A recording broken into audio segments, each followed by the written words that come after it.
ఏపీలో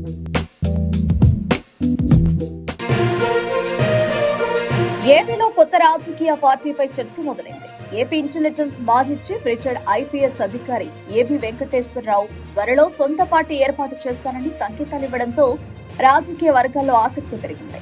కొద్ది కాలం క్రితమే రాజకీయాల్లోకి వస్తానని ప్రకటించిన ఆయన తెలుగుదేశం పార్టీలో చేరుతారని ఊహాగానాలు వచ్చాయి. అయితే ఆశించిన స్థాయి పదవి లభించకపోవడంతో ఆలోచన విరమించుకున్నట్లు తెలుస్తుంది. టీడీపీ హయాంలో ఇంటెలిజెన్స్ చీఫ్ గా పనిచేసిన వెంకటేశ్వరరావు వైసీపీ ప్రభుత్వం అధికారంలోకి వచ్చిన తర్వాత తీవ్ర అవమానాలు ఎదుర్కొన్నారు. డీజీపీగా ప్రమోట్ కావాల్సిన అవకాశాలు దక్కకపోవడమే కాకుండా న్యాయ పోరాటం అనంతరం పదవి విరమణ రోజునే పోస్టింగ్ పొందడం ఆయనకు చేదు అనుభవంగా మారింది. ఈ నేపథ్యంలో రాజకీయంగా గుర్తింపు దక్కుతుందని భావించినా అది సాధ్యం కాలేదన్న అసంతృప్తి స్పష్టంగా కనిపిస్తోంది. వాస్తవానికి వెంకటేశ్వరరావు టీడీపీలో చేరాలని భావించినప్పటికీ పార్టీ అధినేత చంద్రబాబు నాయుడు నుంచి ఆశించిన స్పందన రాలేదన్నది ఆయన వాదన.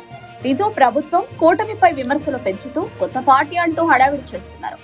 మరోవైపు జగన్మోహన్ రెడ్డి హయాంలో జరిగిన అంశాలపై తక్షణ చర్యలు తీసుకోవాలని డిమాండ్ చేస్తూ ప్రభుత్వాన్ని పెరికి అంటూ విమర్శించడం రాజకీయ ఒత్తిడిగా మారిందని టాక్. అయితే ఈ కొత్త పార్టీకి వాస్తవిక రాజకీయ ఉనికి ఉంటుందా లేక చంద్రబాబుపై ఒత్తిడి తెచ్చే వ్యూహమా అన్నది ఇప్పటికీ చర్చనీయాంశమే. రాజకీయంగా బలమైన ప్రత్యామ్నాయంగా కాకుండా అసంతృప్తి వ్యక్తీకరణగానే ఈ ప్రయత్నం మిగిలిపోతుందన్న అభిప్రాయం పొలిటికల్ సర్కిళ్లలో వినిపిస్తోంది.